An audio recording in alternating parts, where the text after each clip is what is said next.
It's cooking for kids! Today we're going to be making a nice butter lettuce salad with tangerines and homemade vinaigrette. Okay, so today we're going to talk about poultry.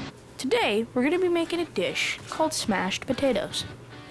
Welcome to our show. It's all about kids, cooking, and having fun. Help! And then you help them out with the pot. Hey, come over here. You smell that? You guys, do you smell anything? I can smell mine. See, I don't smell anything. Mine smells. Hey, no double dipping.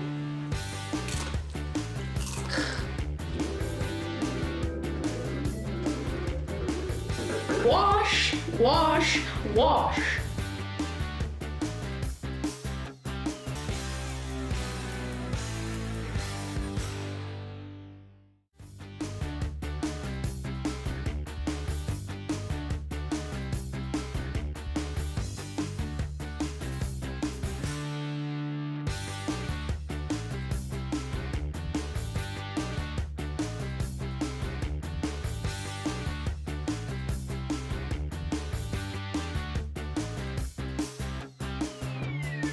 Many people ask us, why a kids cooking show? The reason we do the show is because we love to eat and we enjoy cooking a lot. We started helping Mom in the kitchen when we were about 5 years old. Like many kids, we helped her bake cookies, but we became more adventurous and branched out to other areas of cooking. But mostly, we were getting hungrier.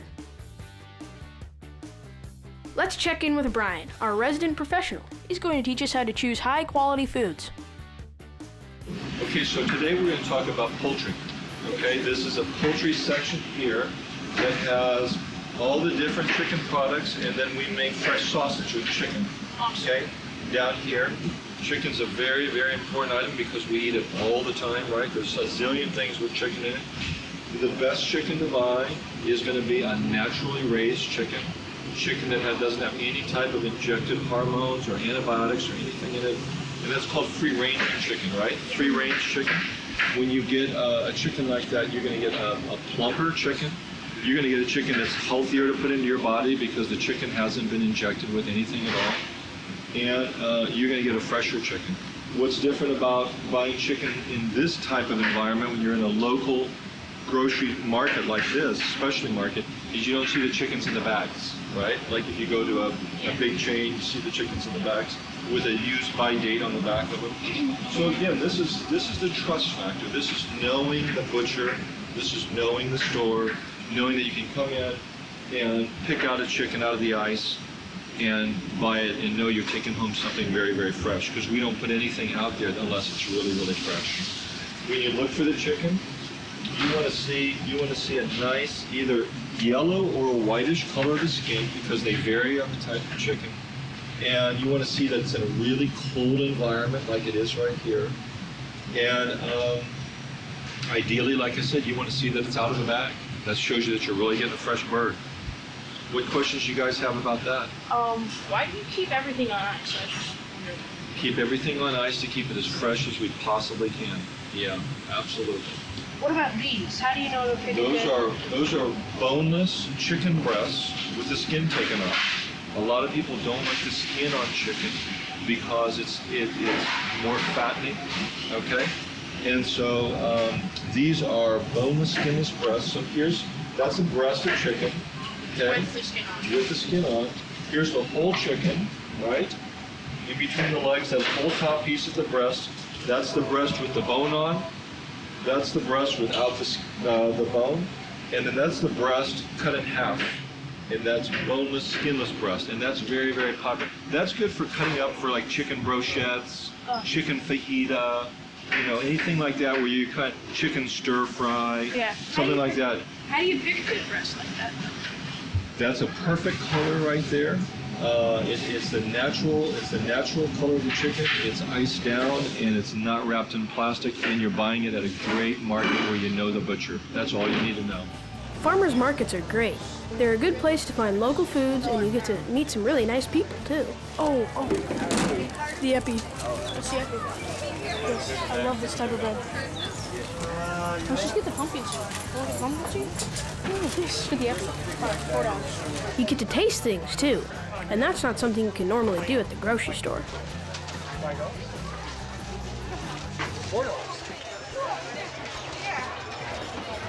Thank you, guys. Appreciate it very much.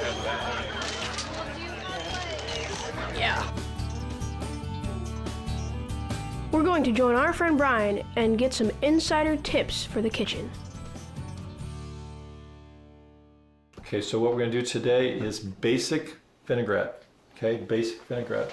Basic vinaigrette is whatever oil you like, whatever kind of olive oil you like, or there's other oils, but typically we use a lot of olive oil to start, right? And whatever kind of vinegar you like. And normally the ratio in olive oil to vinegar in a vinaigrette is 1 part vinegar and 3 parts olive oil, okay? 1 part vinegar, 3 parts olive oil. That's kind of the basic ratio. And then you need a bowl and a whisk, okay? The thing about whisking is you want to learn to whisk with your wrist. Did you know that? Because if you whisk with your whole arm, what happens is you tire your arm out right away. So you don't want to go like this. That's not how you whisk. See how I'm doing the whole thing with my arm? I'm going to get tired right away. Okay, you're not going to because you're kids, but you will eventually.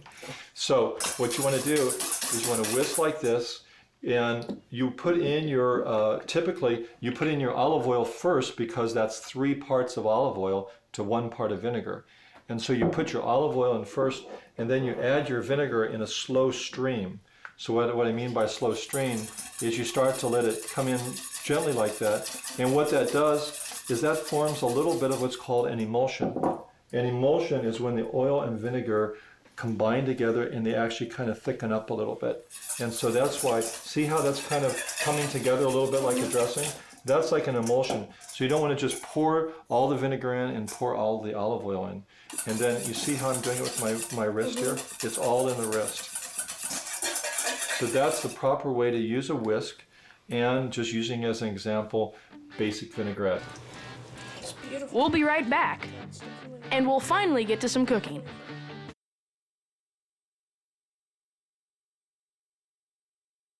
Welcome back. Let's get cooking.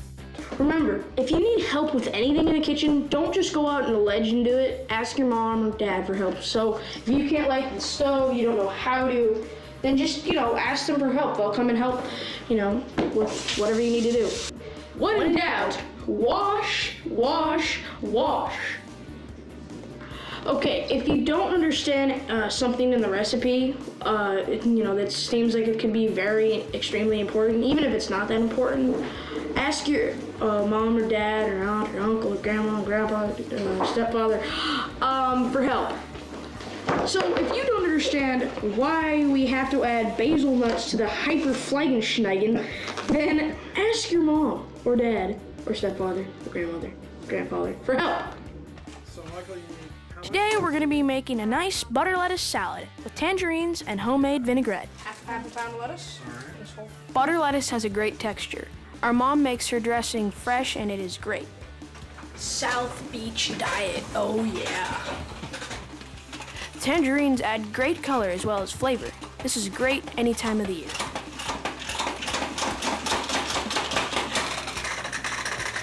Today we will be making a fresh green salad with vinaigrette. We're going to use half a pound of butter lettuce. We've washed it and we've dried it.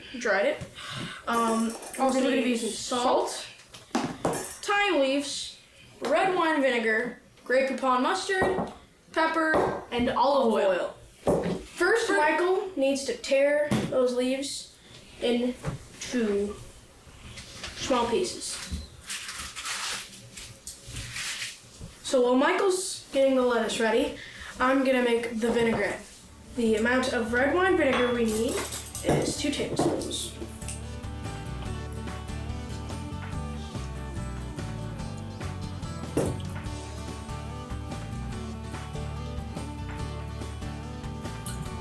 How much mustard do we need? We need 1.5 teaspoons of mustard.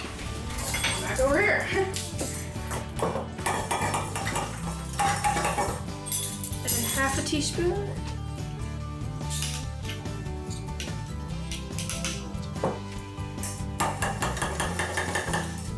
Now we're gonna add 1 teaspoon of fresh thyme leaves.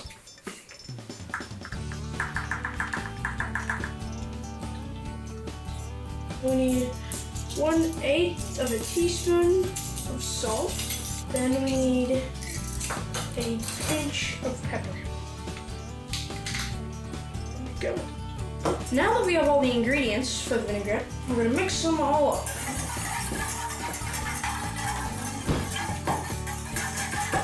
Now, we are going to add 6 tablespoons of olive oil. Okay, here we go.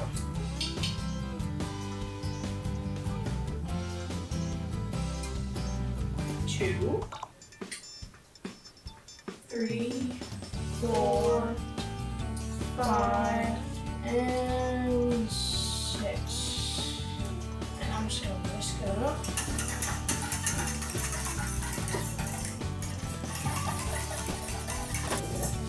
Alright, we have the lettuce. Add this to the bowl.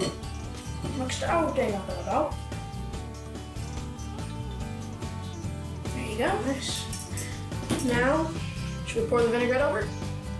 Yep, that's what it says. We're gonna toss it in there.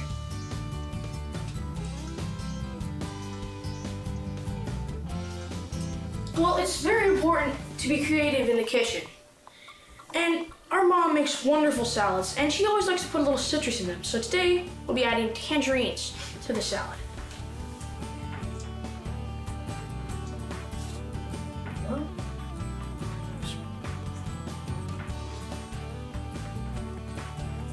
right, now that we've got all the tangerines ready, spread them liberally. Awesome.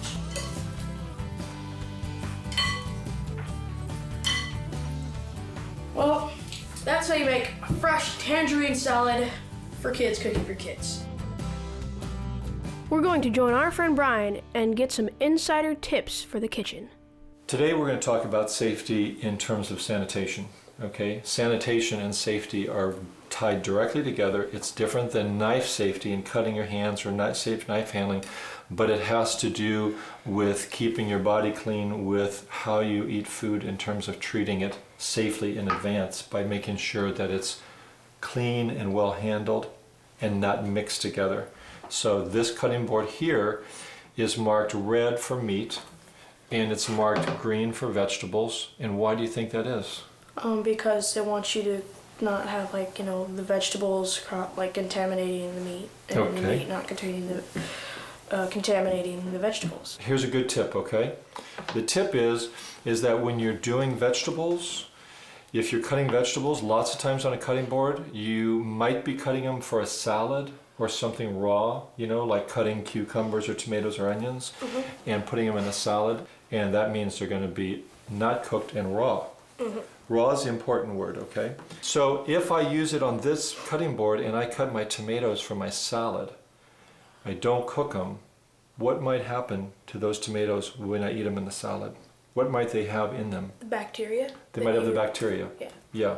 The idea is that when you cook on this, when you cut on this one, it's for meat and you're going to go put it on the stove and you're going to cook it to a temperature that if there's any bacteria in the meat, you don't have anything to worry about. So that's why you want to make sure over here it's completely separate, because when this goes to here, it's not going to be cooked. Yeah. And so all this should have is a clean surface, and then all your fruit and vegetables you put here, what are you going to do before you cut them? Wash them. Yeah. Wash them. Okay? All right. We'll be right back, and we'll finally get to some cooking.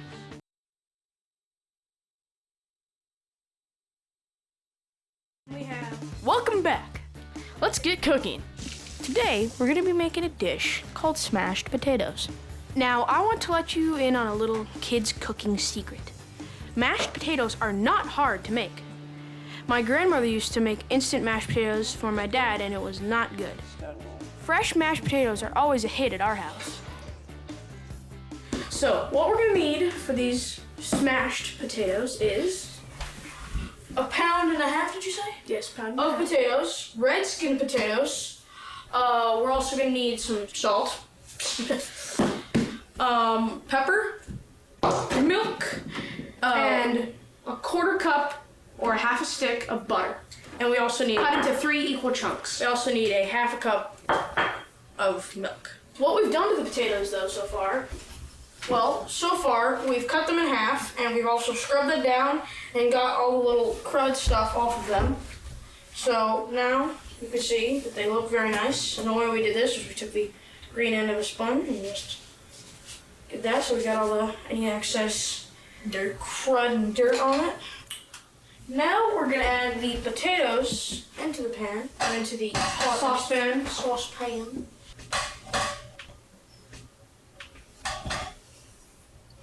We are going to take them and cover them with water. And the water should go about an inch above the potatoes. And we're gonna take it over, put it here. Okay, now we're gonna add the salt to the mixture. A little more than a smidgen, a little less than a dash. And now we put the pan on high heat and we let the water come to a boil. Well, the potatoes are done and we tested them by poking a fork into them and making sure that they break easily. So as you can see, they go right in. So now we're going to take a colander and we're going to strain them and also heat. And now we're going to go drain potatoes in a colander.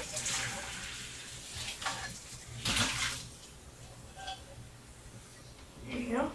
Now we're going to bring the pan back over to the sink.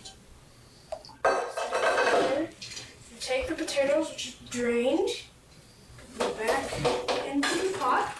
Bring this over the stove top. Michael is going to add the milk, salt, pepper, and butter.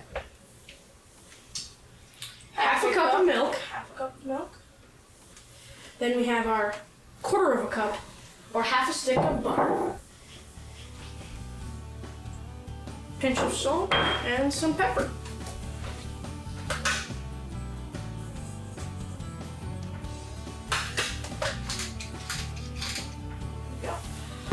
Alright, now that we have all the ingredients in there, we're going to take the masher and start mashing.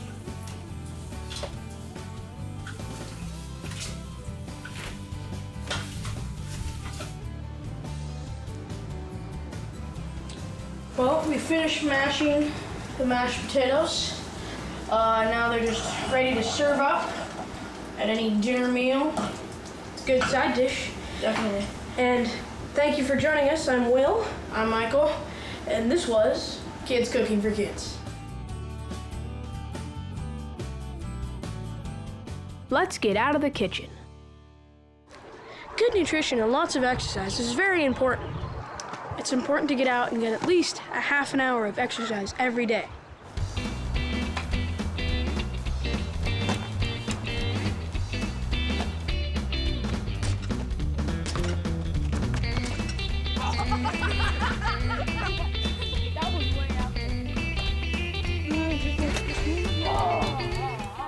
Hi, I'm Michael. I'm Will.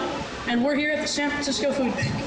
So today, this is our warehouse, and as you can see, it's a huge warehouse. It's 55,000 square feet. And what we do here is we collect food from all different sources: growers, shippers, the Department of Agriculture, individuals like you when you donate at the holidays for food drives, as well as the retail industry. And we bring that food into our warehouse, volunteers help us collect it, distribute it, and we take it out to the community, to people in need. We want you to get involved and help stop hunger in your community. Find out if there is a food bank in your local area and volunteer to organize a food drive. Ask your parents and teachers to help, or contact us and we will help you get the information you need.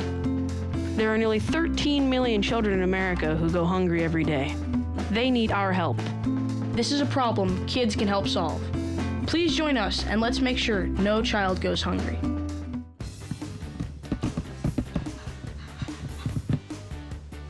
Okay. And So does shopping.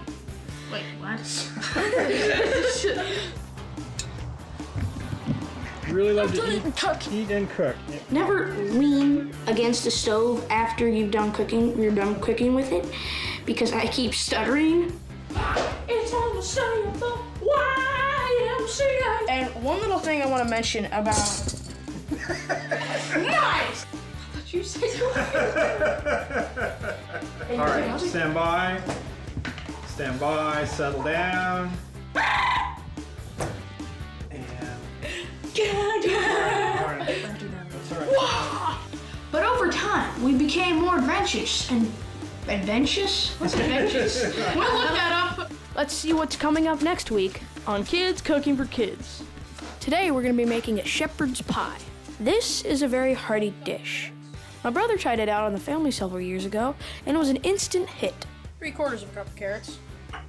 Then Okay, so what we're going to talk about today is fresh black pepper, okay?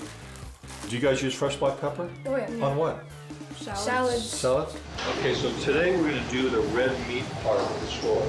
Red meat, because as you can see, it's red meat. That meat, when we say red meat, we mean no poultry or sausage or anything else like that, or the fish. That's just this section here.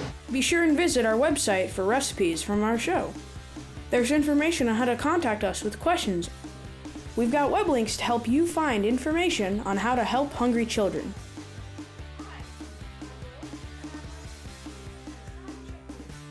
This is where we answer your email. The pepper. We have added garlic.